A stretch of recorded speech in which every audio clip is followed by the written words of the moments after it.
Good morning and welcome once again to our business community support program and thing that we do every Thursday morning at 9 a.m. right here on the Main Street Fort Dodge Facebook page and also the Alpha Media YouTube channel. We appreciate everybody who can join us live. If you do, feel free to make a comment right there on YouTube or Facebook, and you can become part of the show, ask your questions or make your comments, and we'll add those directly to the show as we go. Of course, we like your likes and we like your shares, so please do those as well. Let's get to our regular contributors who are always part of the show. Cheryl O'Hearn with Spin Market Digital. Good morning, Cheryl. Good morning. Happy Blizzard Day. Yeah, it's snowy. It's definitely snowing out there, but we made it. The show must go on. The show must go on. That's right. That's right. Also, welcome to Chris Patrick from Main Street Fort Dodge. Chris, good morning. Good morning, everybody. And you're right, Cheryl. The show always goes on. So, yeah, really excited for this morning's speaker. Yes, it will be fun. It'll be a good time. Kimberly Tiefenthaler with America's SBDC here in Iowa, always joining the show when she can. And it looks like maybe we'll have her joining us just a little bit later. So we'll keep an eye on to see if she's able to make it in as well. Today's guest for the program, we have Gary Kroeger. Gary Kroeger, CEO of Outlier Creative Solutions. But some of you may know him from some of his other endeavors as well. And we'll just let you Google Gary and you can find out more about it. But let's bring him onto the show. Gary, good morning. Good morning. I've never been introduced by just Google him. Just Google him. That's great. But you have to be when it's digital. It has to be Google. Yeah. Well, more people will find out by Googling anyway. You know, they'll see the good stuff and they'll probably see some of the bad stuff from my past too. Well, one of the places that a lot of people may know you from is seeing you on their television sets every Saturday night. You have some history with Saturday Night Live. Well, I have a little bit. You know, a lot of people that I meet and work with these days, their parents know me, but they have no idea that in the mid-'80s, I did Saturday Night Live with this guy named Eddie Murphy, Billy Crystal. But that's why I'm a good Google. It keeps all that stuff alive. Very, very good. Well, Gary's joining us today to talk a little bit about branding. And it's something that we talk about a lot here on this show. And talk a lot about with our clients here at Alpha Media, and also they do at Spin Market as well. And I know Chris is also very involved with helping businesses brand for their Main Street business. So Gary, let's talk a little bit about branding their business. It seems to be one of those topics that people all seem to know a little bit about and know some things that maybe aren't accurate too. Yes. Well, that's a good introduction. That's a good way to get started with this because everybody's somewhat aware of branding and feel that I've got to brand my business. I need people to understand my identity. But being in the business, I'm inundated a lot with people who don't really know what branding is.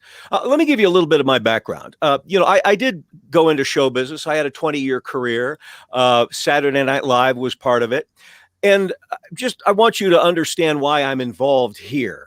I moved back to Iowa 17 years ago after, a fairly successful career because I became a father and I no longer wanted my life to be based on the vanity that's required to be in show business. I wanted to instill good old-fashioned Iowa principles and values in my kids. That's honest to God, the truth. But I didn't know what I was going to do. I was an actor, a game show host, a comedian, blah, blah, blah. Well, this company in Iowa, Mud Advertising, I just sent them a letter and it happened to be in my hometown, Cedar Falls, said, come on aboard. We'll figure out what you're going to do. This is 2003. We'll figure it out. Well, we figured it out. And I was with Mud for over 16 years in marketing. Now, largely what we did was automotive marketing. Now, I don't know if we have any automotive dealers in here, but I'll say this about automotive. If you can make an automotive dealer happy, you can make anybody happy because it's a very vertical-minded business. If they have a bad month, guess what? You're on the block. You could very easily get fired. It is a day-to-day, week-to-week, month-to-month. Are the sales there? Did the advertising work business? Now, I got very used to that vertical, that retail strong message. But all along, I've always been a student of marketing, and I kept saying, yeah, but we got to have a horizontal plan. You have to think horizontally, because that's how you over time build retail, because retail is based on what? Trust. It's not just the best offer. It's if they trust the best offer. It's based on trust. And I had a hard time with a lot of dealers convincing them to find their brand. Here's what would happen a lot. Well, we've got a brand. We're the family-friendly dealership. But that's not a brand. That's what you want to be, but you can't just say it. You have to do it. If you really have the best prices in the market, and that's what you say you are, then you have to have the best prices in the market. Your brand is your authenticity. It's not what you say you are. It's who you are. It's what you are. And those can be difficult wake-up calls sometimes. Now, I know that people watching here are in different marketing realities. Some hire a great marketer like Cheryl. Others try to do it in-house, and some do it ad hoc. And I would bet that most of us do it ad hoc. I need a commercial, et cetera, et cetera. Well, it doesn't hurt no matter where you are. I don't care if you're Coca-Cola. I don't care if you're Bob's Watch Repair. You need a brand. Now, that doesn't mean I need a slogan, I need a logo, and I need a jingle. In fact, I'll tell you a quick story. Somebody called me 2 weeks ago. Cheryl, you know this. Said, Gary, I need a brand. I need a jingle, I need a logo, and I need a slogan. Well, great. That's not a brand. That's just the box your brand comes in. Your brand is you, your story, your history, your company culture, who you are, your authenticity. And that's something that we need to start chipping away on so you discover it. In fact, I always say, whoever you are listening, what's my brand? It already exists. It's not something we're going to make up. I thought of the analogy of Michelangelo, the great sculptor, and I read once that he said, I don't create the sculpture. I look at a block of marble and there's a sculpture inside trying to get out. Boom. I thought, what a tremendous concept for branding. It's in there. You have to spend the time, hire a marketer, hire a consultant, or get your family and employees around a table. Discuss your history. What's your culture? What are you known for? What do people think of when they hear your name?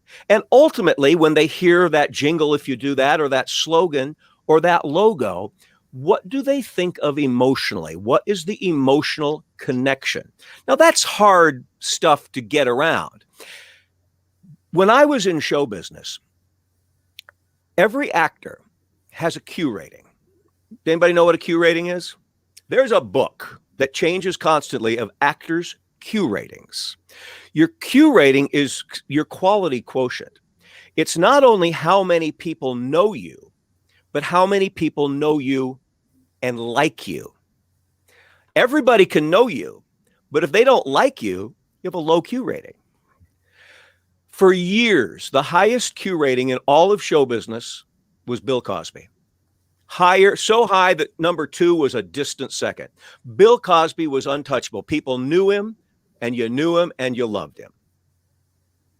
He doesn't have a high Q rating now. Now, I'm not bringing that up to pick on Bill Cosby, but the point is, more people know him now, but fewer people like him.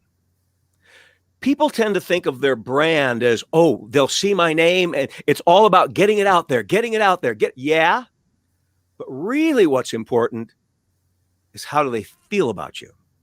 How do they feel about your quality, your service?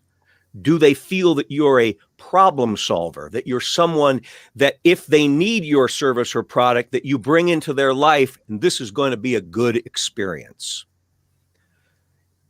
I said it before, Cheryl, you and I have talked about this. It's the emotional connection that people have. Now, I want to talk a little bit about the history of branding. Can you put up the picture of Avis? Yeah. All right. Now, this is genius. Back in the heyday, post-World War II, Madison Avenue, 40s, 50s, branding was boastful. You're the best. You're number one. You're the biggest. We're it. Avis Car Rental was a distant number 2 to Hertz. Hertz is saying, we're number one, we're number one, we're number one. Nothing Avis could do would increase their market share. They bragged about their service and everything. Finally, their ad agency in New York in 1962, a woman, I don't recall her name, a brilliant advertising executive said, well, we can't change this reality. Why don't we own it? What? Let's admit that we're number two and then offer, well, we're number two. We can't afford to not be nice. We're number two. We have to try harder. The entire industry said, no, you can't do that. That's negative. You can take that off for a second. The entire industry said, no, you can't do that. You can never say a negative. You can't do it. But she said, what if we own who we are? What if we're authentic? Maybe people will identify with the honesty. Well, I don't need to tell you what happened, especially if you're my age.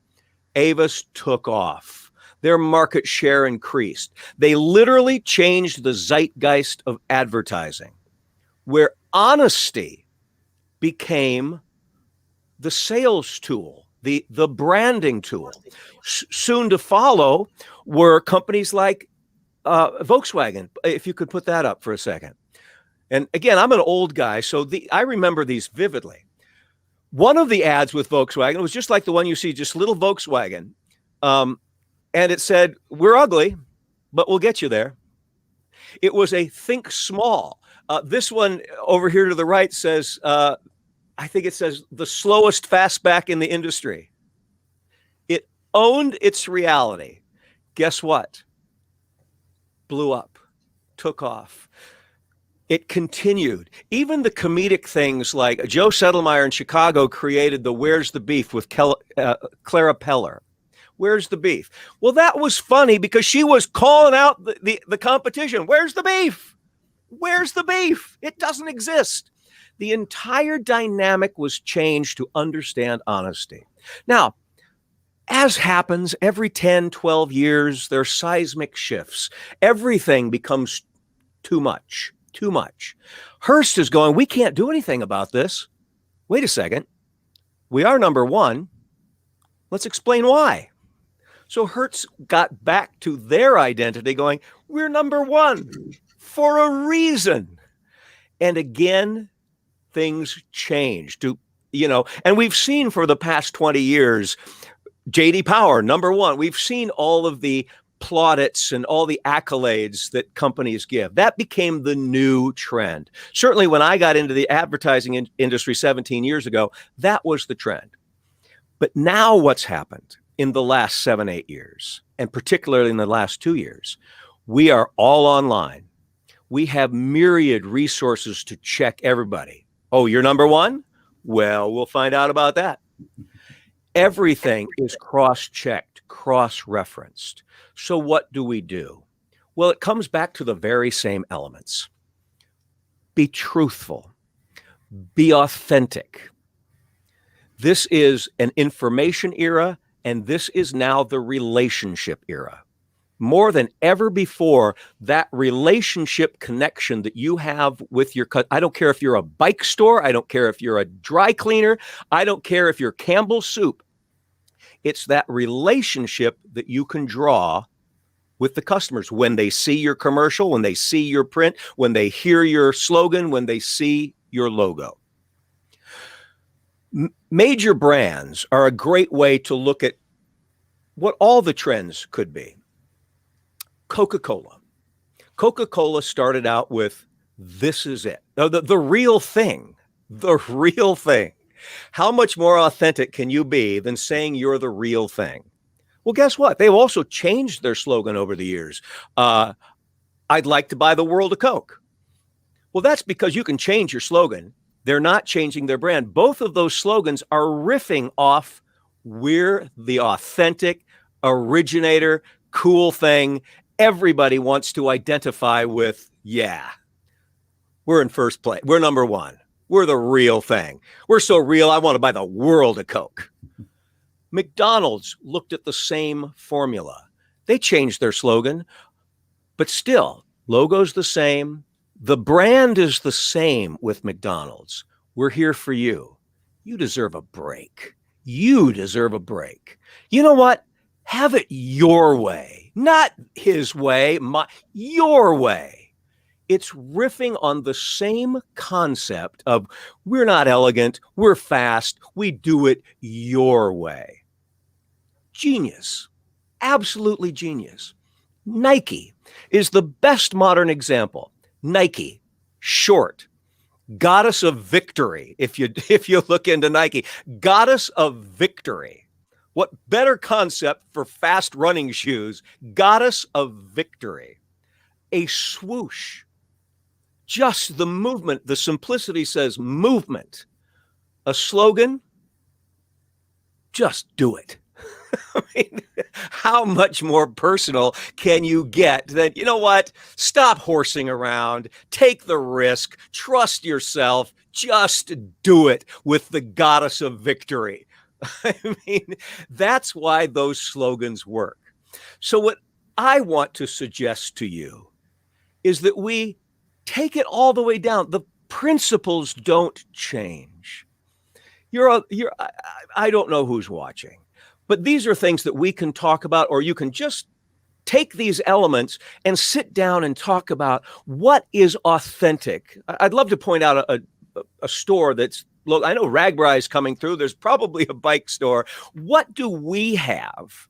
What is inherent to our story? The way we dress our shop, the way we address our customers, why we got into the business. That's unique to every other bike store that they're going to run into on the Ragbri course. If you're a dry cleaner, if you're a local diner, you don't have to, sorry to all the marketers, I'm willing to take your money. Believe me, I'll consult with you. You can hire a marketer. And if you have that kind of success, do it. But before then, if you're not in that place, sit down and think about your brand, your history, your story, because nobody can take away your story, why you got into the business. Maybe your heart beats faster when you see people on bicycles. That's yours.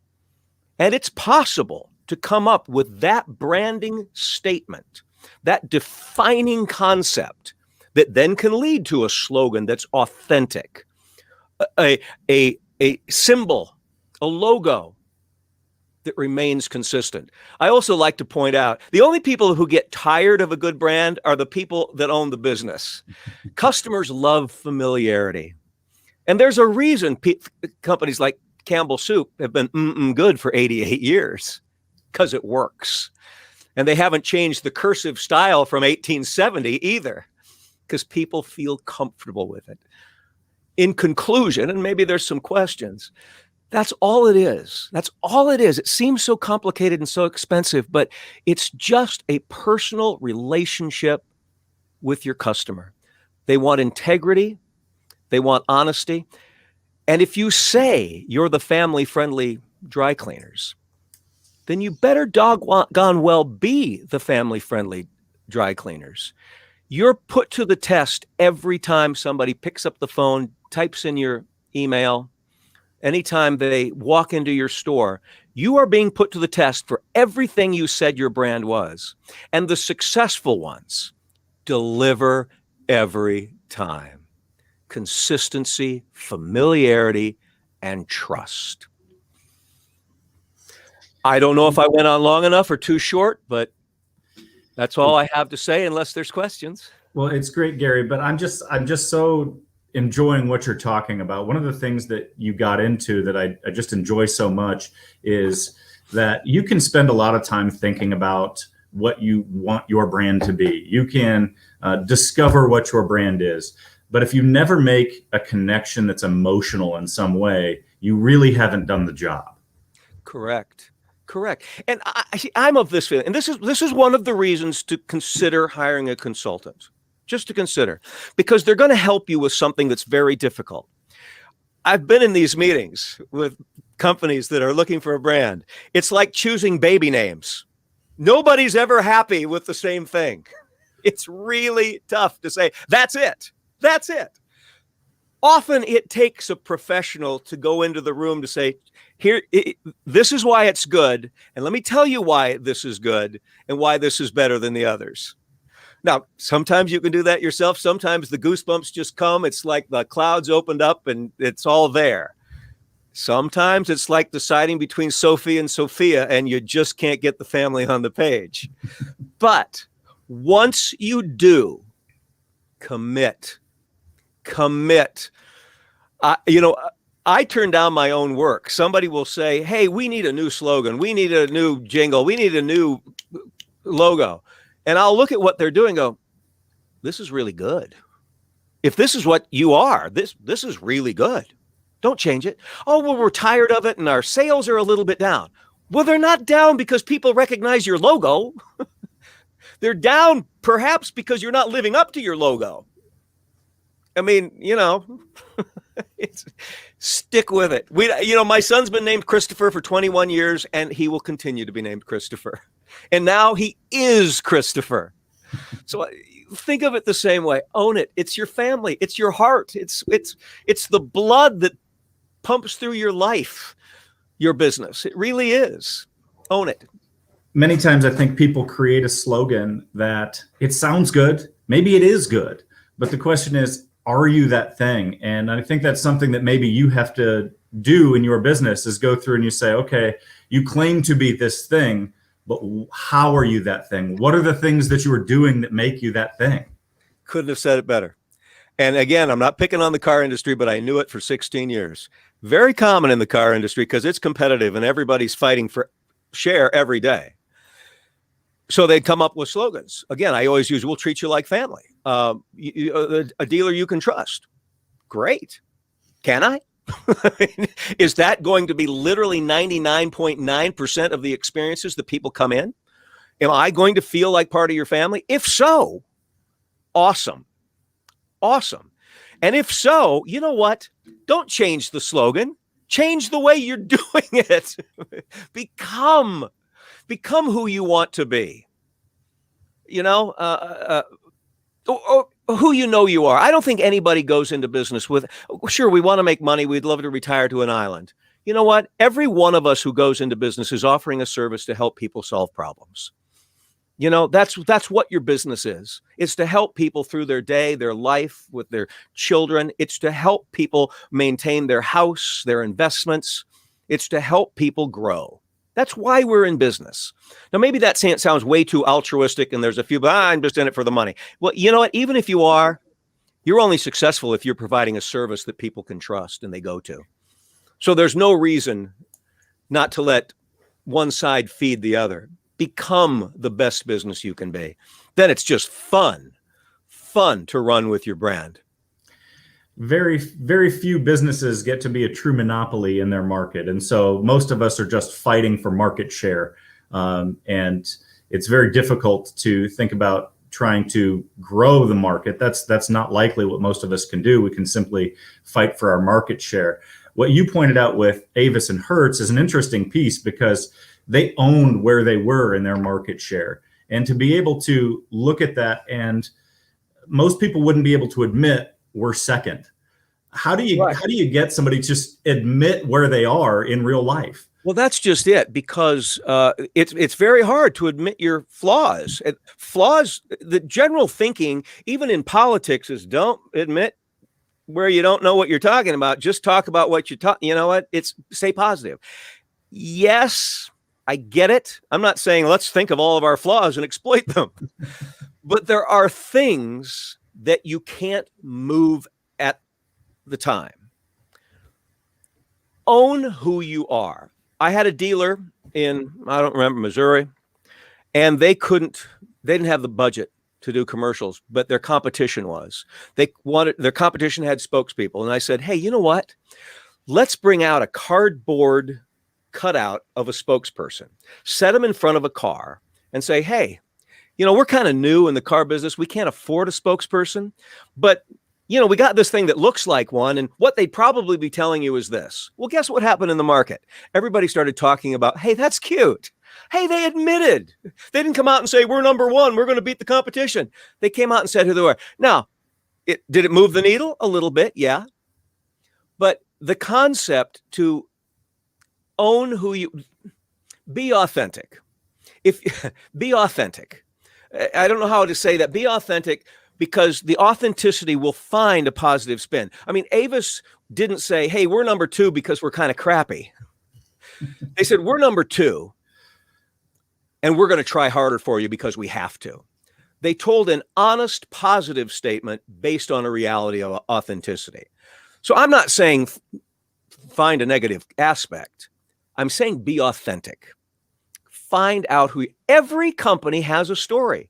There was Nathaniel, what's his face, on a wagon train that stopped in Fort Dodge and started a button store. Whatever. There's a story that everybody has. Spend the time to talk about that and write down what that story is. A client of mine, the Glockner family of dealerships in Ohio, they kill the market, and that's exactly what they do, is they tell the story of the Glockner family in this community and their connection to this community. And then, just to continue for a second, and I know I've been talking about car dealers, but it's a competitive industry. We gave them, and I was part of the team that gave them, a concept called live market pricing. Now, it sounds gimmicky, but what it is, listen, the commercials all say this: we monitor the competition within 50 miles. We know what everybody's doing every day. That's how we can guarantee you the same or lower price, plus our fantastic Glockner customer service. Well, it works because they're really doing it. It's authentic. They're actually checking the market. Now, everybody does, but not everybody puts it into a concept to prove their authenticity. So in that case, in that market, it really works. So you're kind of hitting a little bit on a piece that I'd like to expound on a little bit. And that's kind of that, yes, people go in, they truly have this experience, but in a lot of ways, if you're not telling your own story, who's going to? Right. And it's also, look, Bob Johnson Chevrolet has the same cars at the same price as Wanda Wilkie Chevrolet. But Bob Johnson has Bob Johnson and Wanda Wilkie has Wanda Wilkie, right? So that is the differentiating factor that is yours, that no one else can have. Your business is yours and no one else has it. Now, another thing, because all of this branding goes into customer service. You can't say you are this if you aren't. If you are the place that treats people like this, it is about the training, the phone call, the person who picks up the phone, the person at the desk, the person who delivers the shipment. Everybody needs to be on board with this culture. And then you find like I say, your brand becomes fun.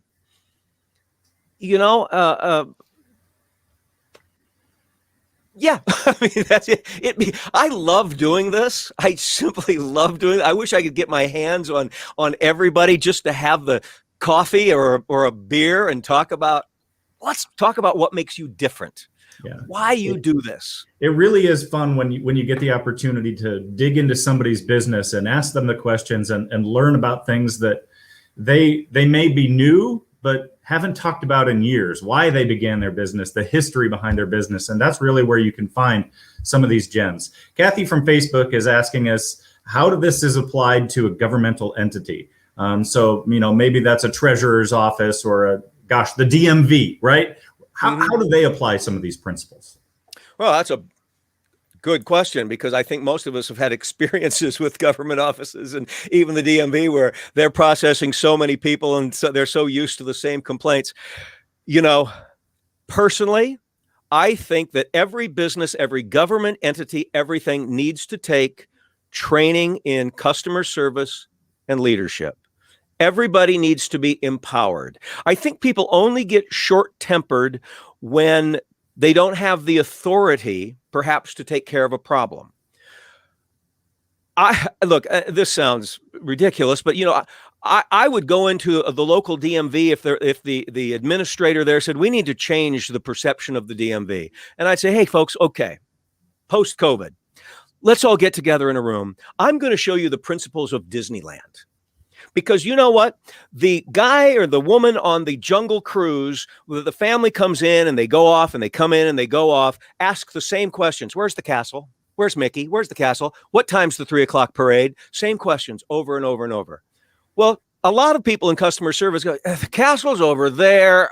What do you mean when's the third? They get annoyed with it. It's natural. But Disney teaches you to treat every single situation as if it's the first time. That's the training. That's owning their culture. And they demand it. I think in government, and I'm not throwing government under the bus here, it's very difficult. And no matter what you do, half of the country's unhappy with you. It's tough. But I do think that we will feel better about ourselves as representatives of the DMV or a government office or our business if we create the culture of service, create the culture of bringing something to people. And again, treating it as if it's the first time. You've never been here before. You've never had this problem before. I want to show you that respect. All right, that's a hard one, I know. But you know what? I don't think the world is going to change if we may shift a little bit until we do start to understand that we are all servant leaders. We're all in the customer service industry, every one of us. You know, if I could change the paradigm of politics and advertising, it would all be about delivering our authentic self, compassionate self to all who enter our door. And you started with this, but a lot of times we're thinking that brand is our logo and our slogan and all of these things, but really it's the emotional experience that those who interact with you have. Yes. So they have that experience and they have those sometimes even subconscious thoughts about your business or your governmental agency, whether or not you're saying it. And so, you have a brand if you are a government agency. That's just what it is. Sometimes it may not be the brand that you want, but we can influence these things and we can change public perception. Yeah. Well, and I didn't expect to go this way, and this is getting a little hippy dippy maybe. But you see, I think humanity has a brand that we've lost. I think there's a brand to human interaction. I think there's a brand to the way our hearts beat. I think there's a brand to the way we get goosebumps when we show affection to each other. I think that there's a brand to humanity that it would be nice to get us all into a room and say, hey, you know what? Let's find an emotional connection here. Again, let's go back to politics. What are the Now, politics became very hostile and negative advertising, and I can't stand it. The ones that I care about, the candidates that I back, show me who they are. They show me their humanity. They tell me the stories of why they got there. Well, if it all starts in Fort Dodge and moves outward, great. I think of any community as, we can get our arms around this. I can get my arms around Cedar Falls and Waterloo. We can change the zeitgeist, or we can understand what's really going on. This is a relationship era. And I think we are squandering that opportunity because everybody, my son, you, everybody is looking for trust. They're looking for safety. They're looking for friends. Make your customers your friends. Well, I don't want to monopolize the conversation. So Cheryl, Chris, feel free to jump on board. Is there anything that you guys feel that you want to get Gary's opinion on, because I don't want to feel like I don't want you guys to feel like I monopolized everything. Well, I think Gary has done a very good job of reiterating things that both Chris and I say frequently. And as I tell my clients, I can get them to your door. I just can't keep them coming in your door. Right. So it's a team effort. When we're working on marketing, I can put together the best digital ad in the market. I can have them pounding on your door. But what happens once they get in that door is exactly what Gary's talking about. You have to be authentic. You have to have that customer service. And it needs to be through every level of the company. It can't be just the person at that front desk. It has to be through the entire company. And it also relates directly to hiring. If, where everybody's out hiring now, and how you look and how you act, the younger group, the younger generation that you're going after, that's what they're looking for. They're looking for you being sincere. They're looking for you looking great online. If your website isn't up to it, if your social media isn't up to it, if your community support isn't up to it, they don't pay any attention, because they're not only looking for a great job, they're looking for a job that makes them feel like they're doing something with themselves and doing something in their community. And sometimes money isn't quite as big a deal. You know, we always think, oh, we're going to throw a few more dollars out there and everybody's going to join us. And that's not necessarily true. They are looking for the whole package, which is what Gary's talking about. Yeah. And, you know, when you discover who you are, when you discover your authentic story, your hiring matches that. You're looking for people to support your culture. And those who don't have a tendency to fall off. But like you say, Cheryl, people are looking for a job where they're comfortable, where they're happy, where they're supportive and supported. So it becomes a cycle that feeds itself. And that is your genuine brand. That's great. For those who may be out looking for a job, one of the things that we've always sort of preached is that, you know what, you individually have a brand. Know your brand as an individual. Know what your authentic story is, and share that with individuals. It's great for finding future employment as well. And I think, Gary, that's probably how you landed your job in Cedar Rapids as well. Is you had a brand, they liked it, and wanted you to be a part of it. Well, Cedar Falls, I must correct you, Cedar Falls. But no, that's exactly right. And, you know, look, we've all made mistakes. We're all learning as we go. Life doesn't come with a manual. But I have created a brand. Cheryl and I has a brand. We've connected with and we're actually talking about all sorts of other things because of our connection to our own brands that we have cultivated. And it's authentic. I know I'm animated and but that's me. It's my brand. It's very good. Well, we need to change gears here just a little bit and talk with Chris about some of the things coming up with Main Street Fort Dodge. Gary, thanks so much for joining us today and sharing some of these principles that can truly help our businesses in Fort Dodge and throughout the area grow. Thank you so much for joining us. You're welcome to stay on if you'd like. But I'm going to go feed my 21-year-old son. That's his brand. But thank you all. It's a pleasure. Cheryl, this connection has really been fortuitous. All of you, I look forward to an opportunity. I love Fort Dodge. I have friends there, business people there. If there's a chance to get together, let's do it. Thank you. Thank you, Gary. Thank you. Well, I can't follow that. Oh my goodness. How inspiring was Gary. Wow. I hope all of our businesses in the downtown were watching, because that's the same thing we all preach every day, right, Jen?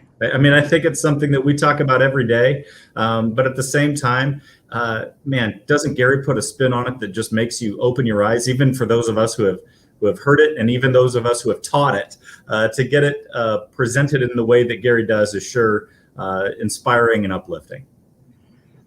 It really is. And one of the things that Main Street Iowa is doing in that same vein is that Open for Business contest. This is the 5th or 6th year that they're doing this. The top awardee will actually go away with $28,000. You do need to be a Main Street District business. So you have to be in the downtown here in Fort Dodge. If you want to reach out to me, we will have a local contest that we're planning right now. And then those regional winners will actually have an $8,000 prize from Main Street Iowa, and that opportunity to go on to win that $28,000 at the Iowa Downtown Conference in August. So please contact me if you have a business, if you're thinking of expanding, doing something digital, doing different product lines, just expanding your business overall. All of those things qualify. So we really hope to get several people applying. There will be a small award here in the local area. But yeah, give me a call on that one, or reach out to our website, mainstreetfd.org. Also coming up in the downtown district is Sisters Saturday on February 3rd. Or 13th. February 3rd was yesterday. That was my aunt's birthday. That's why that date's in my head. February 13th in the downtown district. I believe we have 10 businesses where customers can go in, drop their name in a basket, and win some really great gift certificates and prizes. So we hope that everybody comes downtown on February 13th. go to Shop Local, Shop Central on Facebook to read all about it. Some great stuff coming up with Main Street Fort Dodge. We are lucky enough that Kimberly was able to join us today. So Kimberly, thanks for joining us. And I guess you got to sit in the background and see a lot of Gary as well. Right. Yes, I did. Very good. Very inspiring. And really goes to your why of your business, and very good information and thoughts to really hang on to about your branding. You know, that it's just so easy for us as business owners to believe that advertising is our branding, and it's really not. So two different things, and it's always good to have those reminders and clarifications. So very good presentation. Yeah, very good. So you guys have been super busy. I know that over at the SBDC, and probably tons of questions coming in about IDLE and PPP and all of those things. So what's the latest going on? Well, again, I've said this so many times, but our lenders are really doing a great job with the PPP, and quite honestly, we're passing off clients to their lenders because that's really where they need to go to get the best information and to get that guidance. So the PPP isn't maybe drowning us so much right now this time, but there are things with the IDLE coming about, and we are having businesses circle back around and ask, hey, what's this about? Is there going to be another round of IDLE? What is this all about? And so good information that came out, and I'm just, I can't repeat or re-say the facts better than what I can just read them. So I'm just going to do that. So bear with me. But starting February 1st, SBA has started emailing. So you will be receiving an email if you already have received an IDLE loan, and or in advance, I should say. And you're going to see the word targeted in all the information, and it is targeted. It's very much targeted, and it should be. And so it's not this second round, if you will, with the SBA reaching out to those who have received the advance, is going to be very targeted. It's not going to be, you can't apply for the advance anymore. Those funds have been exhausted. You can still go into the SBA.gov website and apply for an IDLE loan, but the advance funds are exhausted. And so this is this funding that Congress has made available is to circle back around to those business owners who have gotten the advance, and SBA will be emailing you. So you know who you are, you will be receiving an email, and you can, if you think you've waited too long for the email, it is government. There's a lot, this is a nationwide program, so have patience.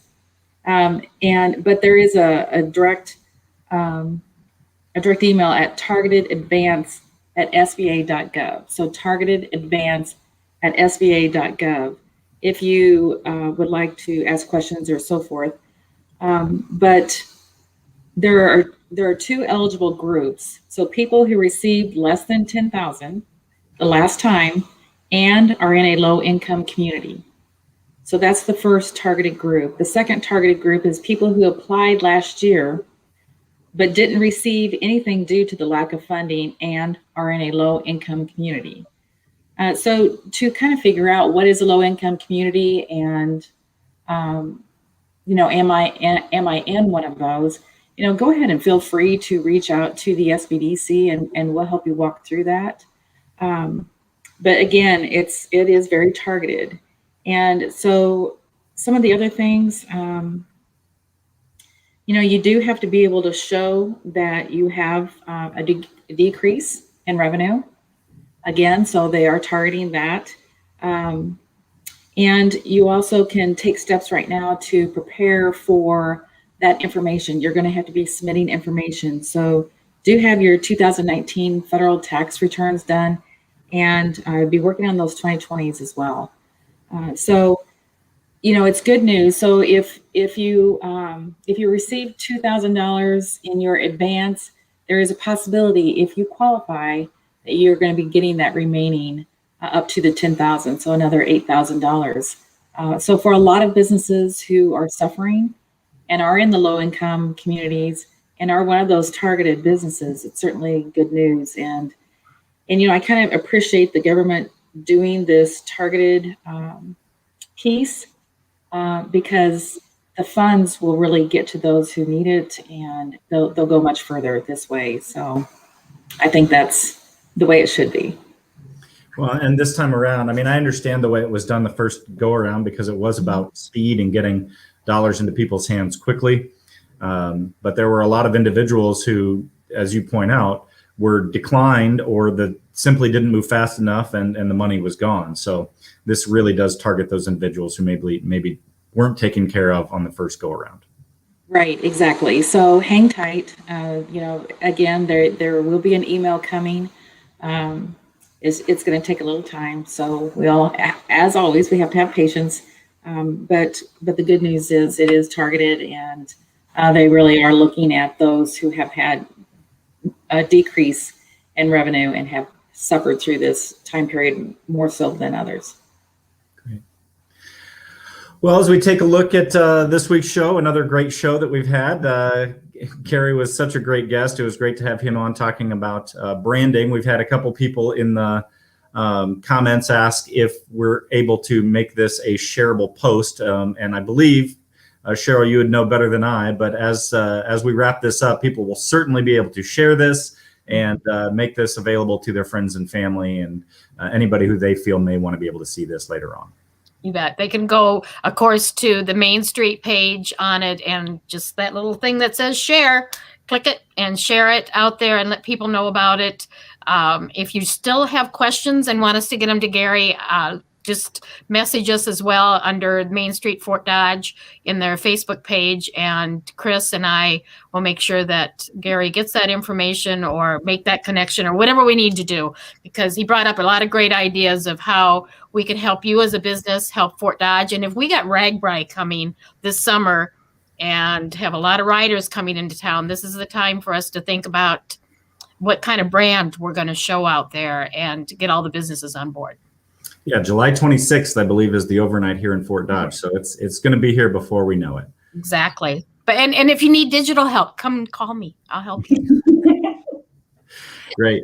Well, next week we've got another great guest. We have Dennis Plotz, the CEO of the Greater Fort Dodge Growth Alliance, is going to be on. Dennis will be talking to us about some of the programs that they're working on. You might think that COVID killed economic development, but I can assure you that isn't the case. Denny was in my office last week, and we had a great conversation about all of the different things that the Greater Fort Dodge Growth Alliance is working on right now. And I can just tell you they're working feverishly, and they're still having lots of discussions with businesses about locating right here in Fort Dodge. So certainly going to be a great show again next week. And we want to remind everybody as well is if you have a topic or an individual that you would like to bring to this, we do, have certain topics that we try to stay on, but we're always welcome. We don't know everybody out there. So any business or individual out there that has a story to tell, have them reach out to any one of us, and we'll be happy to discuss it and see if it fits the speaking projects that we have coming up. Very good. Well, thanks to you guys for joining us and making this possible every single week. We have Kimberly Tiefenthaler with America's SBDC here in Iowa. Also, Chris Patrick, the Executive Director of Main Street Fort Dodge, and Cheryl O'Hearn with Spin Market Plus Digital. Cheryl, Chris, and Kimberly, thanks so much for making this happen. I'm Jed Burns with Alpha Media here in Fort Dodge, bringing you this program. Once again, you can catch us next week, Thursday morning, 9 a.m. on the Main Street Fort Dodge Facebook page, and we'll do it again next week. Thanks, guys. We'll talk to you then. Thank you. Have a good week. Thank you. Bye-bye. Bye, everyone.